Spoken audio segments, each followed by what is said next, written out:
de que temprano Dios honra a los que saben honrar. Dios me le bendiga. Le invito a que tome asiento por un momento. Vamos a seguir leyendo la Biblia. A la iglesia venimos a tres cosas, ¿se acuerda, Lucio? Primero, adorar a Dios, adorar a Dios, adorar a Dios. Segundo, aprender de su palabra. Y tercero, congregarnos, vernos, estimularnos a la fe. Son los tres objetivos grandes de subir a la iglesia. En la adoración, Dios me mengua a mí y su deidad, su presencia crece. ¿Por qué no se abren las puertas? Porque yo soy más grande que la voluntad de Dios. Pero la adoración me toma y me abroga, me anula, para que yo mengue y Él crezca. Amén. En su palabra Él me da una dirección, qué es lo que debo de hacer para no perder mi vida, como dice la Biblia, entreteniéndome mientras pasa el tiempo, el matador del tiempo, comiendo el pan y bebiendo el agua para entretener la vida.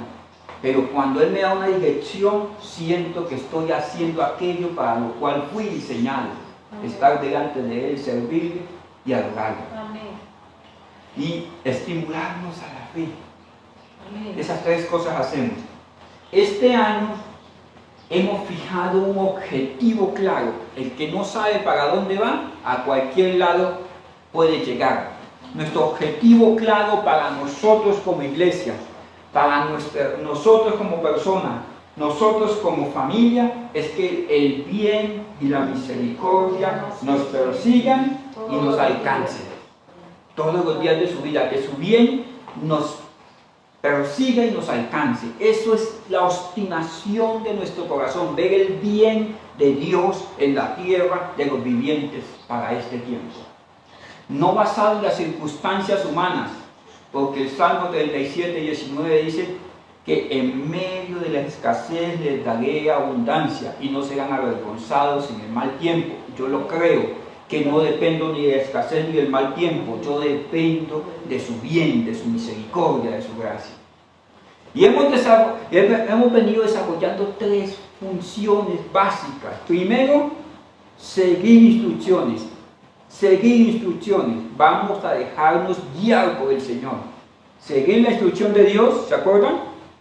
Segundo, dejarnos transformar y aprender una nueva manera de vivir y de hacer las cosas. Quienes en este tiempo entienden que el mundo cambió y que necesitamos más de su misericordia, van a prevalecer, porque el mundo que conocíamos antes no existe.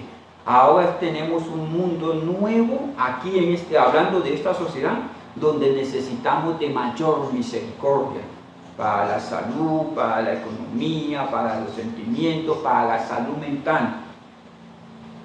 El mundo está siendo sacudido. No es de sorprendernos, pero a medida que el mundo se convulsiona, nuestras necesidades son mayores. Necesitamos aprender a vivir a la manera de Dios. Vamos a comenzar hoy nuestra enseñanza de la palabra de Dios partiendo del segundo libro de las Crónicas, verso 29, 10. capítulo 29, verso 10.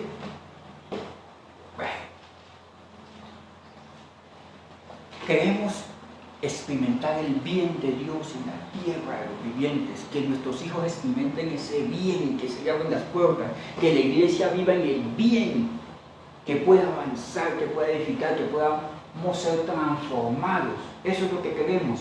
Pero para eso el plan de Dios ya está estipulado. Dios tiene planes de bien y no de mal. Nos corresponde a nosotros entrar en la herencia de la posesión. ¿A qué me refiero? A hacer su voluntad para que como hijos crecidos Dios se agrade de nosotros. Hay dos clases de hijo: el hijo pequeño que no puede administrar la herencia, y el hijo adulto que ya le entra en posesión de la herencia. ¿Me hago entender? Dios no le confía cosas grandes a gente madura. Pastor, pero yo tengo 40 años en el Evangelio. No implica que hayas madurado. Dios confía el reino a los David, no a los Saúles. ¿A quién me refiero? David había aprendido a tocar el corazón de Dios y a reconocerlo como Señor. Saúl lo miraba como el poderoso, simplemente como el que daba batallas. David era alguien que podía adorar en la intimidad con Dios. Vamos a leer Segunda de Crónicas, capítulo 29, verso 10, dice: ahora pues, yo he determinado hacer pacto con Jehová, el Dios de Israel. ¿Para qué? Para que aparte de nosotros el ardor de su ira. Hijos míos, no se engañen. Repito eso. Hijos míos, no se engañen.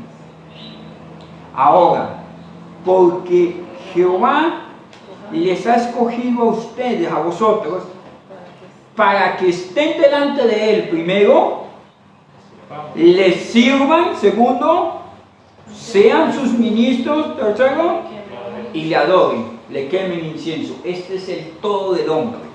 Cuando uno entiende para qué nació, va andando en función de ese para qué. Pero cuando yo no entiendo para qué nací, hoy experimento una cosa, mañana experimento otra, mañana comienzo a vivir de acuerdo a mis anhelos, a mis necesidades inmediatas. Dios no vive por sentimientos ni necesidades inmediatas, Dios vive por propósitos. Amén. Cuando yo entiendo ese propósito a largo plazo de Dios, que Dios quería que yo fuera el pastor, que Dios quería que yo fuera el papá, la mamá, que yo hiciera esto, yo puedo andar en ese camino. Y aunque ande en ese camino y muchas veces tropiece, yo sé que hay un galardón, hay un camino y hay un fin al cual perseguir. Pero cuando no tengo de viene de este mundo, no depende de las circunstancias de este mundo, proviene de lo alto, del Padre de las luces, dice Pablo. Nuestra dependencia es de arriba, no de las circunstancias. Bueno, eso es lo que dice: yo he determinado hacer lo que me corresponde hacer. Muchos de nosotros hemos hecho propósitos y esos propósitos han quedado en la mitad del camino. El que se divorció, el que abandonó el negocio, el que, bueno, cualquier cosa que hayamos iniciado, el ministerio, el servir. ¿Por qué quedaron a mitad del camino? No lo juzguemos como bueno o como malo. En Dios no existen los fracasos. Dios toma las ruinas antiguas y las hace nuevas. Dios no pierde nada, absolutamente. Pero ¿por qué vivimos en esos ciclos? Porque falta determinación de hacer aquello para lo cual fuimos hechos en Cristo Jesús. Una cosa es que yo vaya a cumplir una función como panadero, como carnicero, como zapatero desde mi óptica, y otra cosa es que yo lo haga desde la óptica de aquel que me creó para servicio. Él honra su palabra, su propósito. Él no honra mis buenos sentimientos ni mis buenas intenciones. Y donde quiera que yo esté, el propósito es que Dios sea engrandecido. Pero si yo estoy haciendo una función y mediante esa función yo me engrandezco, automáticamente eso anula el plan que Dios tenía, que era honrar su nombre. ¿Me llevan la idea? ¿Dónde está el fracaso del hombre? En buscar su propia gloria. Y la Biblia dice: buscar su propia gloria no es gloria. Es que si Dios me abre la puerta, es la puerta que me abrió Dios. Que si Dios me dio hijos, son los hijos que Dios me confió. Que si Dios me dio empleo, es lo que Dios me confió. Cuando yo lo veo desde esa óptica, yo no puedo perder nada. Ni tengo que cuidar a mis hijos con lazo, ni nada. ¿Por qué? Porque son de Él. Solamente tengo que ir dentro de ese plan. Pero eso requiere determinación. El pueblo de Israel salió de Egipto, pero salió emocionado por su poder, por el poder de Dios. Se abrió el mar rojo y ellos pasaron. Tuvieron hambre, llegaron perdices, pero llegó un momento en que por el uso, el poder, se habituaron al poder y no lo valoraban. Y comenzaron a dar vueltas en el desierto porque no estaban lo suficientemente maduros para administrar la tierra prometida. Es más, él dice, no se las puedo entregar, porque llegan las fieras del campo y se los... Entonces se las voy a entregar gradualmente. Yo no sé si usted ha visto la gradualidad en su vida y ha visto la gradualidad en la vida de otras personas, que hay gente que llega y el Señor les bendice, por así decirlo, entre comillas, de una manera especial. En tantico usted los ve que han venido creciendo espiritualmente, de pronto económicamente, de pronto el Señor los sana y usted se queda. ¿Sí me van a entender? Porque la gradualidad en la vida de ellos es acelerada. ¿Por qué es acelerada? Porque Dios conoce mi corazón. Porque si usted se gana 100.000 pesos y no cabe en la ciudad, imagínese donde tenga 1.000 millones, $1.000.000. ¿Sí me van a entender? Entonces, ¿cuál es el impedimento para la bendición? Mi corazón. Ellos metieron en su corazón el poder de Dios, los milagros de provisión de Dios, el abrir el mar rojo que hizo Dios. Pero en un momento dado no entendieron que ellos no estaban para presenciar milagros, sino para adorar a Dios, para reconocerlo como Señor.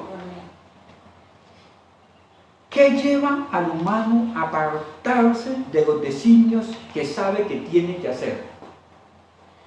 ¿Fuimos diseñados para qué? ¿Se acuerdan? Para estar delante de Él. Estar delante de Él, Para servirle, ser sus ministros y adorarle. Y en la teoría dice usted, yo copio la idea. Voy a ir al hogar, voy a servirle, toda mi vida va a girar en torno a esto. Pero un momento dado usted ya deja de servirle y dice, ay, yo voy a ir a culto porque está lloviendo en Pamplona. En la iglesia no estaba lloviendo, pero usted quedó. ¿Y qué hizo que no obrara de acuerdo a ese servir y de estar delante de Él? ¿Qué es lo que hizo? ¿De pronto fue el diablo? ¿Quién fue? Él mismo. ¿Quién es él mismo? La Biblia dice, por allá en Proverbios 23:7, por favor ayúdame, Chequina. Proverbios 23:7. Proverbios 23:7 dice, te lo puedo citar yo. ¿Cuál es su pensamiento? Tal cual es el pensamiento del hombre, Come y bebe. así es él, tal. Porque ¿cuál es el pensamiento del corazón? Tal es el hombre.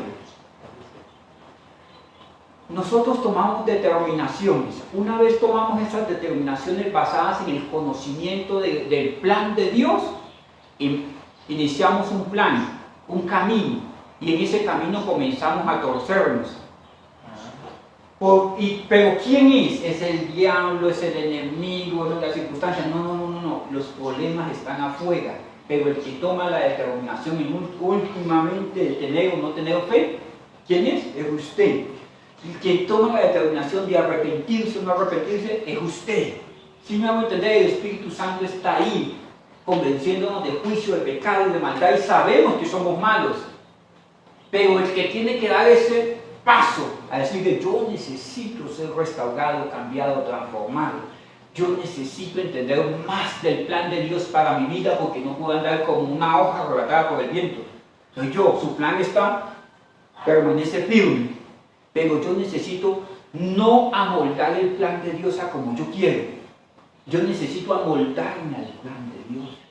¿Me copian la idea? ¿Y quién me aparta de ese plan de Dios? Mi pensamiento.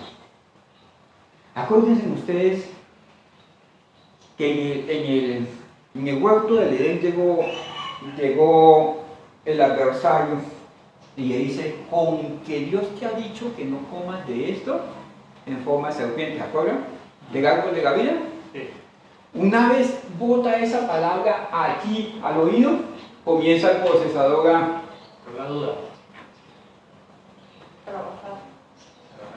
ya el trabajo estaba hecho, ya cuando comieron ellos ya la habían degustado. ¿Sí me hago entender? ¿Sí me hago entender o no? Sí. Cuando usted ve un señor con una chocolatina aquí en la novela y usted ve a su esposo, y ve en la novela y ve a su esposo, Derretida.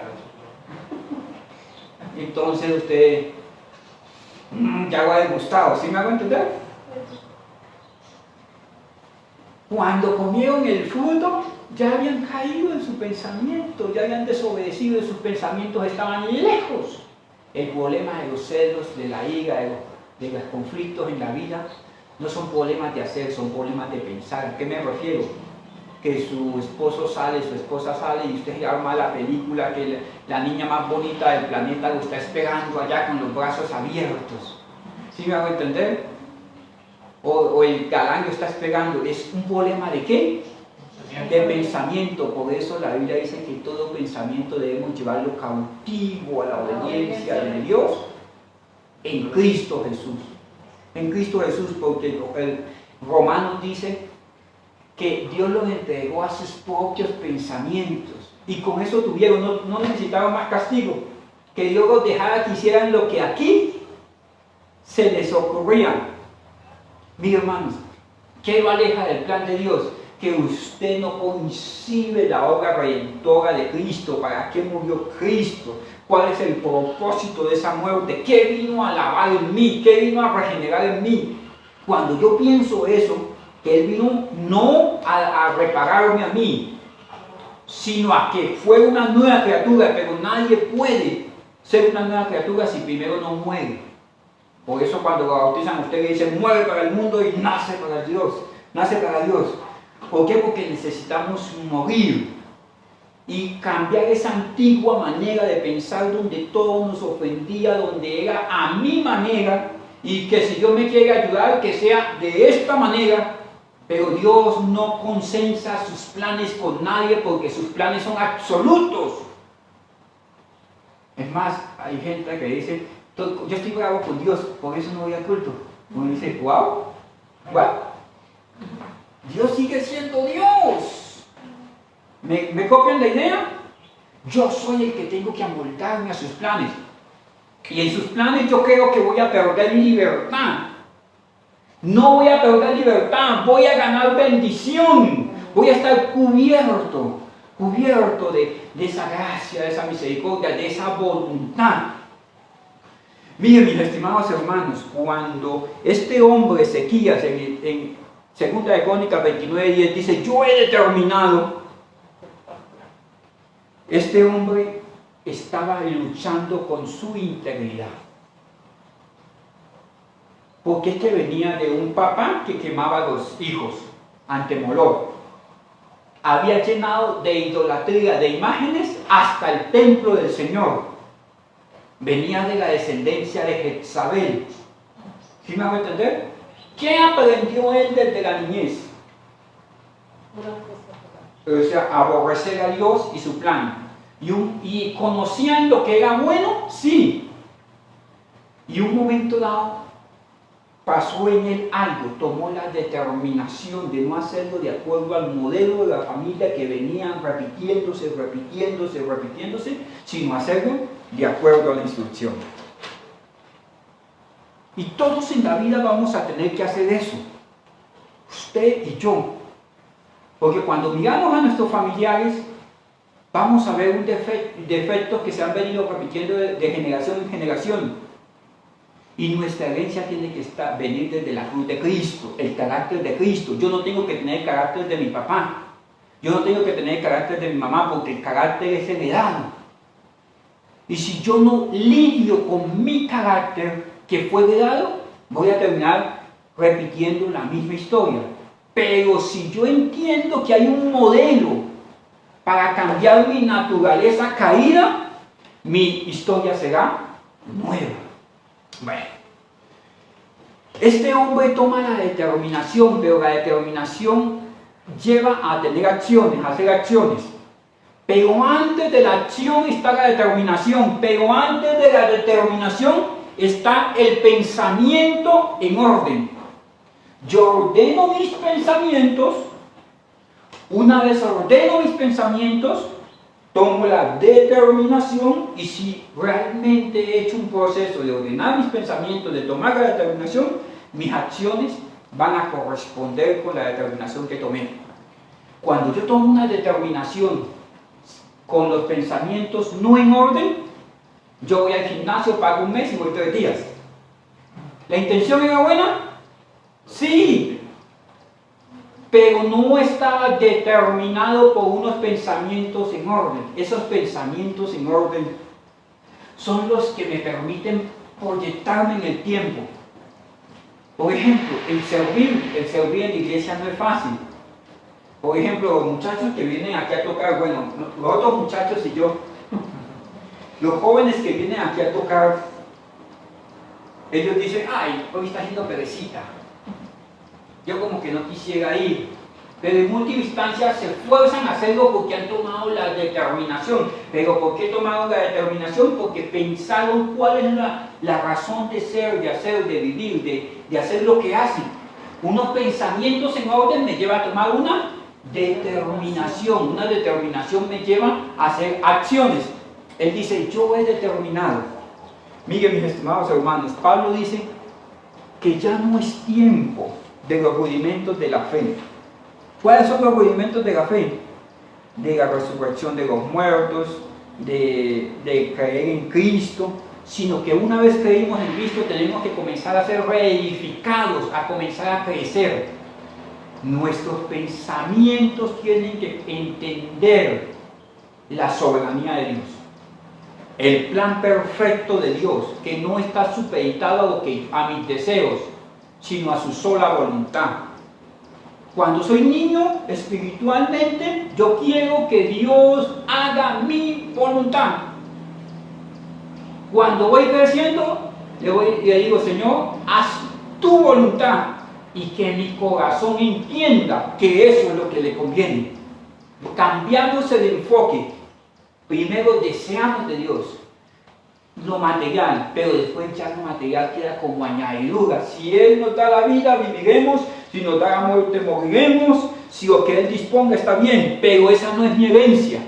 Mi herencia es Él mismo. ¿Me llevan la idea?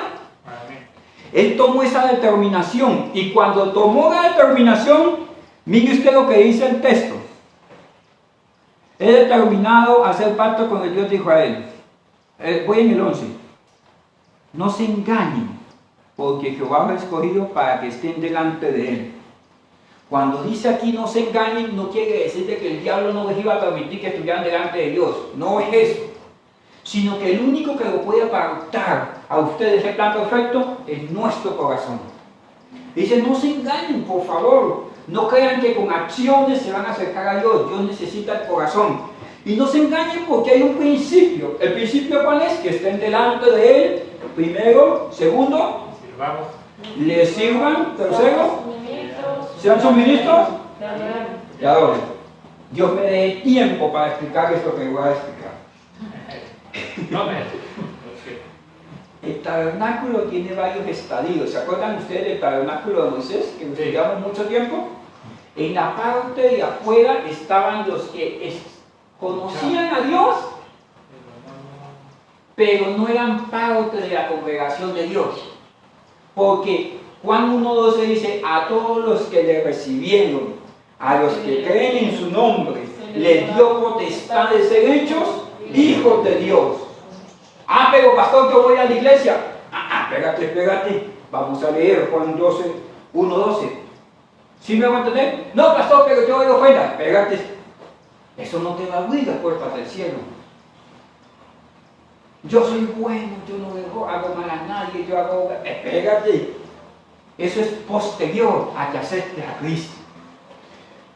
Pero a mí me gusta el Evangelio, está fuera del tabernáculo.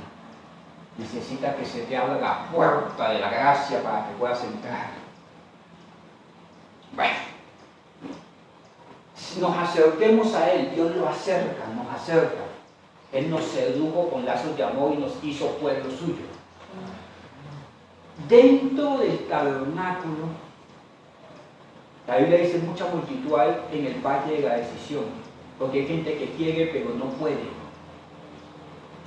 Hay gente que desea la bendición y sabe cuál es el camino, pero no la va a alcanzar porque no ha tomado la determinación. Son muchos pueblos en el valle de la decisión, por fuera del tabernáculo. ¿Listo? ¿Me llaman la idea?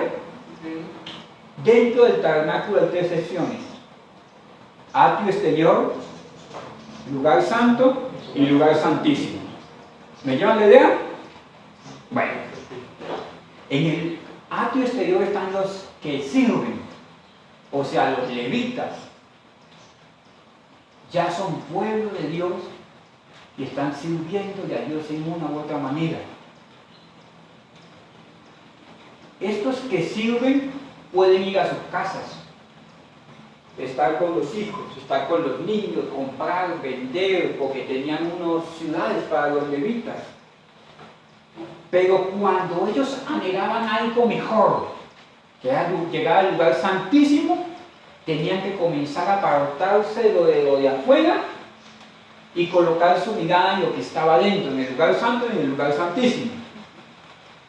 Y se tenían que comenzar a consagrar, escuchar menos lo de afuera, leer más sobre lo de adentro, las escrituras. Aquí afuera, donde servían los levitas, en el atrio exterior, hacían sacrificios. El tabernáculo tiene 2 altares.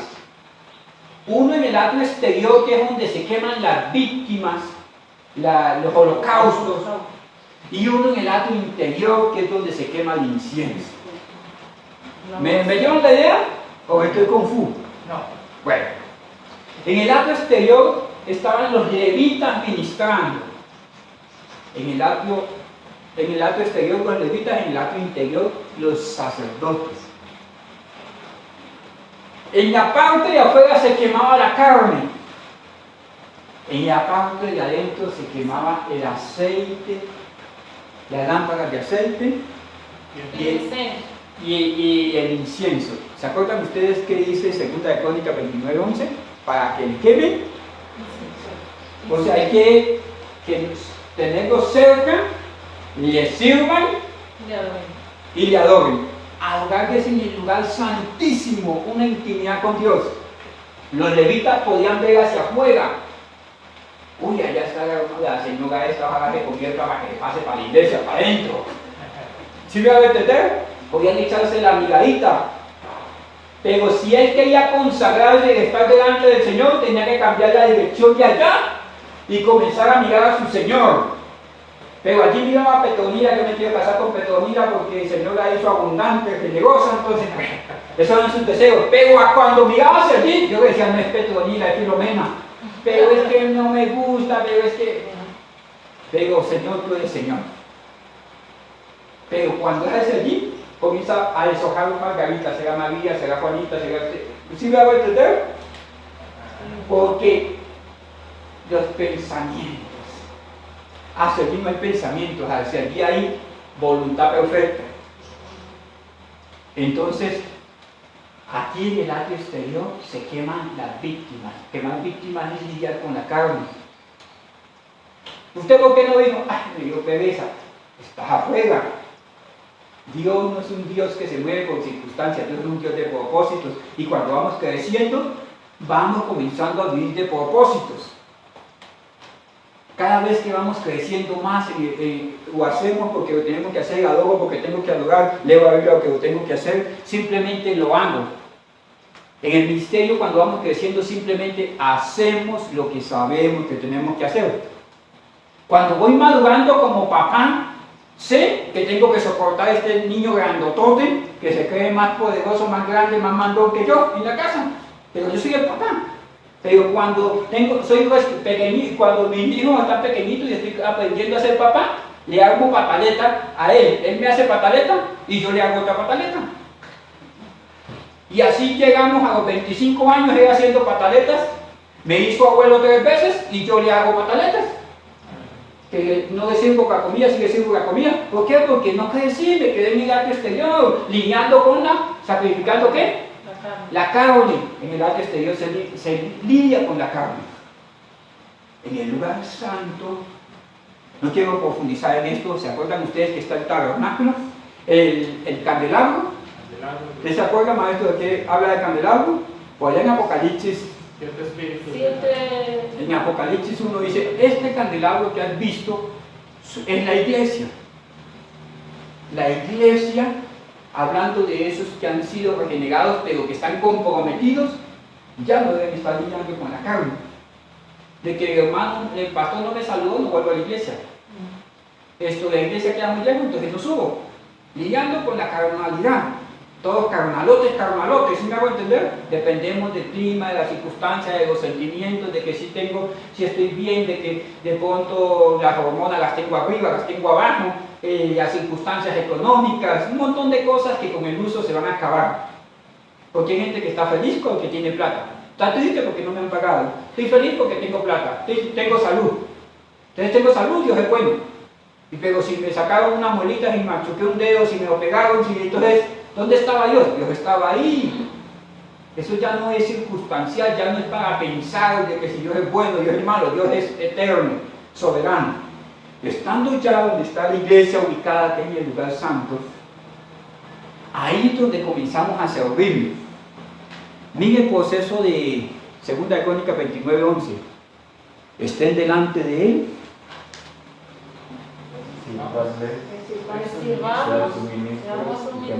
Yo estoy delante de él. Señor, cámbiame a mí, que yo no deseo la mujer del prójimo, Señor. Yo no quiero ver ese artista en la televisión, Señor, llévate a la vecina porque si no, ¿qué problema? Lidiando con esos problemas de soy triste, estoy contento, estoy deprimido, estoy pasando por el valle, Señor, yo como sufro, pobrecito yo.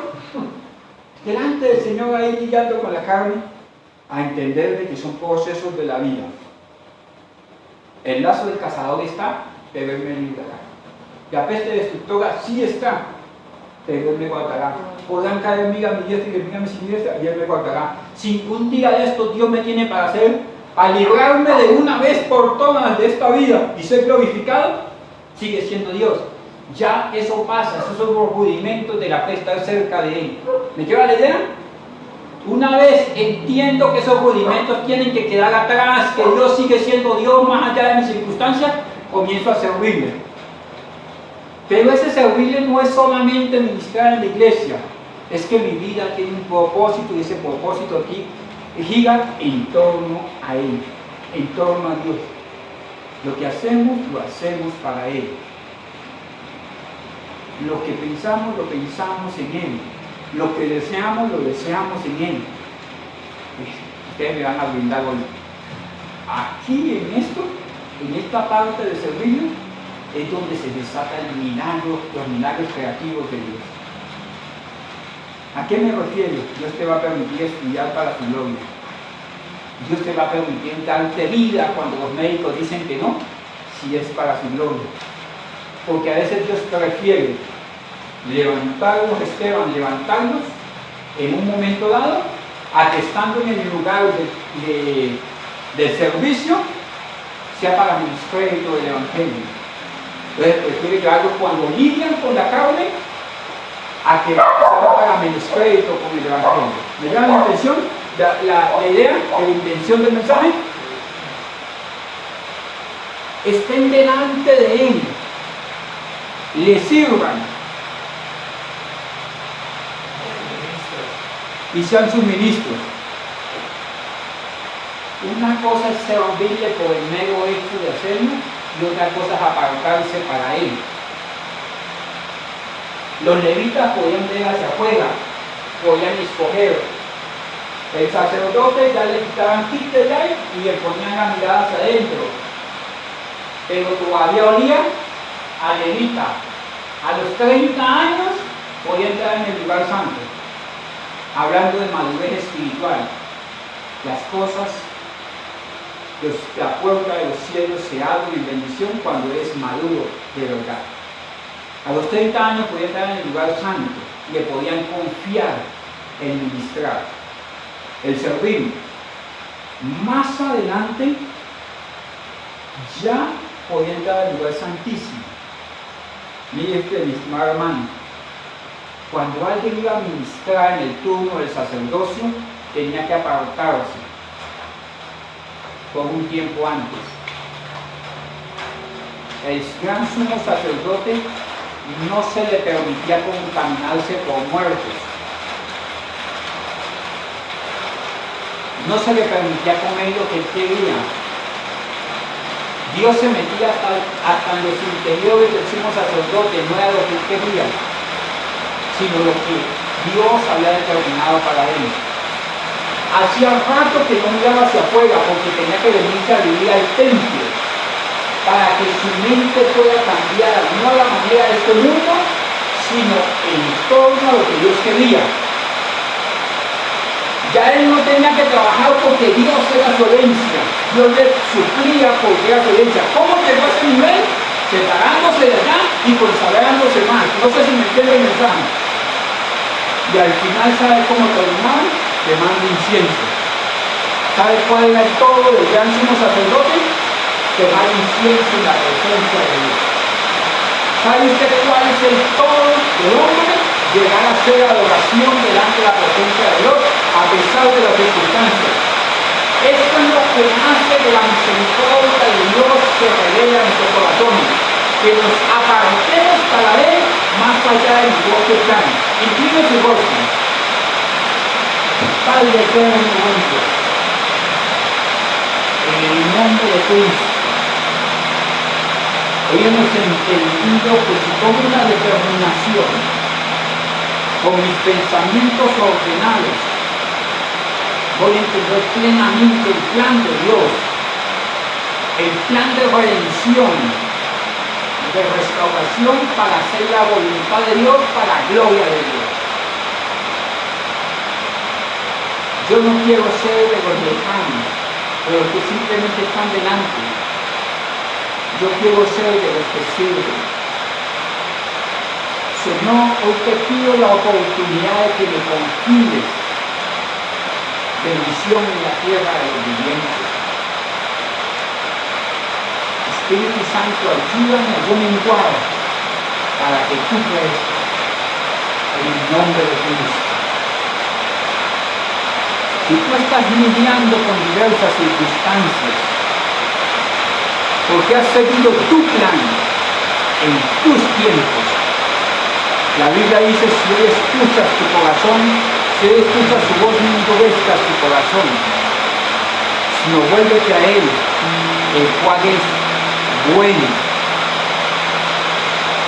y te dará un propósito y un fin. Si hacemos conforme Él lo ha establecido para nosotros, no va a haber quien te haga frente en todos los días de tu vida. Y así como ha estado con otros hombres, con Moisés, con los grandes hombres de Dios, así estará contigo. Si seguimos el plan de Dios por encima de nuestro precepto, Dios a su tiempo honrará al que le sabe honrar. Es un momento de decisiones, es un momento en que tomes de lo de Dios y el plantes sobre tu vida para que veas la bendición del Señor en esta tierra de los vivientes. Que el Señor tu Dios te bendiga grandemente. Que el Señor tu Dios te bendiga y te guarde, que haga resplandecer su rostro sobre ti, que tenga de ti misericordia y coloque en tu paz en el nombre de Cristo. Dios te bendiga.